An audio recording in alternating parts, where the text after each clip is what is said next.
Jail થતાં જ ચૈતર વસાવા જોડાયા ભાજપમાં। વિપક્ષના કોઈપણ નેતા જેલમાં જાય તો તેને બહાર આવવા માટે ભાજપમાં જોડાવવું પડે છે। એ પછી હાર્દિક પટેલ હોય કે રાજુ કરપડા અને હવે ચૈતર વસાવાનો વારો।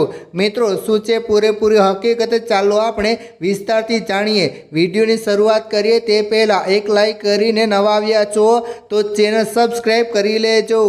મિત્રો, ચૈતર વસાવાને મળેલી 7 વર્ષની જેલની સજાએ એક નવો વળાંક આપ્યો છે।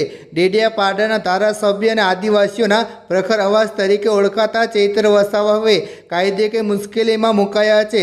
જ્યારે પણ કોઈ લોકપ્રિય નેતા પર આવા ગંભીર કેસો નોંધાય છે અને તેમને જેલની હવા ખાવી પડે છે, ત્યારે ગુજરાતના રાજકારણમાં એક નવી ચર્ચા સામાન્ય થઈ જાય છે કે શું આ નેતા હવે સત્તાધારી પક્ષ ભાજપમાં જોડાઈ જશે?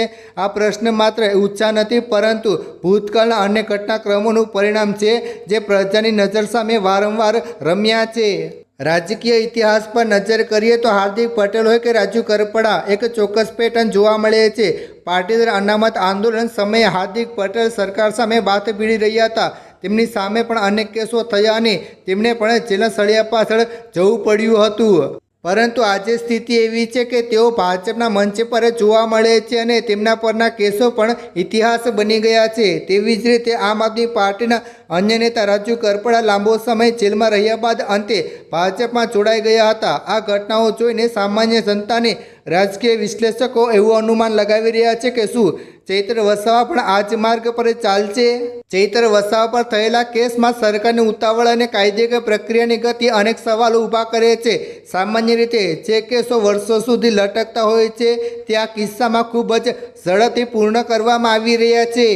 7 વર્ષની સજાને કારણે ધારાસભ્ય પદ જોખમમાં છે અને જો હાઈકોર્ટમાંથી કોઈ મોટી રાહત ન મળે તો રાજકીય કારકિર્દી સામે પ્રશ્નાર્થ ચિહ્ન લાગી શકે છે। આવી કપરી પરિસ્થિતિમાં જ્યારે એક તરફ જેલવાસ અને બીજી તરફ ભાજપમાં જોડાવાની સુરક્ષિત તક હોય ત્યારે કોઈપણ નેતા માટે નિર્ણય લેવો મુશ્કેલ બની જાય છે।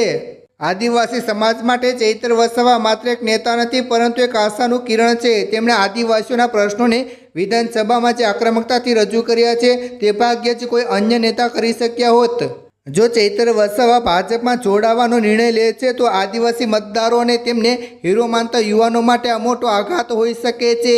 જ્યારે કોઈ જનાધાર ધરાવતો નેતા દબાણ હેઠળ કે પોતાની સુરક્ષા માટે પક્ષ બદલે છે ત્યારે પ્રજાની લાગણીઓને મોટી ઠેસ પહોંચે છે અને લોકશાહીમાં નેતા અને પ્રજા વચ્ચેનો વિશ્વાસ ડગડગી જાય છે। મિત્રો, અત્યારે તો ચૈતર વસાવા જેલના સળિયા પાછળ છે, પરંતુ આવનારા દિવસોમાં ગુજરાતના આદિવાસી રાજકારણ માટે ખૂબ જ મહત્વના બની રહેશે। શું સરકાર ભાજપમાં જોડાવા સિવાયના તમામ વિકલ્પો બંધ કરી રહી છે? શું જેલવાસ બાદ ચૈતર વસાવા તૂટી જશે કે પછી વધુ મજબૂત બનીને બહાર આવશે? આ તમામ સવાલોના જવાબ સમય જ આપશે। અત્યારે તો માત્ર અટકળોનો દોર ચાલી રહ્યો છે, પરંતુ એટલું ચોક્કસ છે કે આ ઘટનાક્રમ ગુજરાતના રાજકીય ઇતિહાસમાં એક મહત્વનું પ્રકરણ લખવા જઈ રહ્યો છે।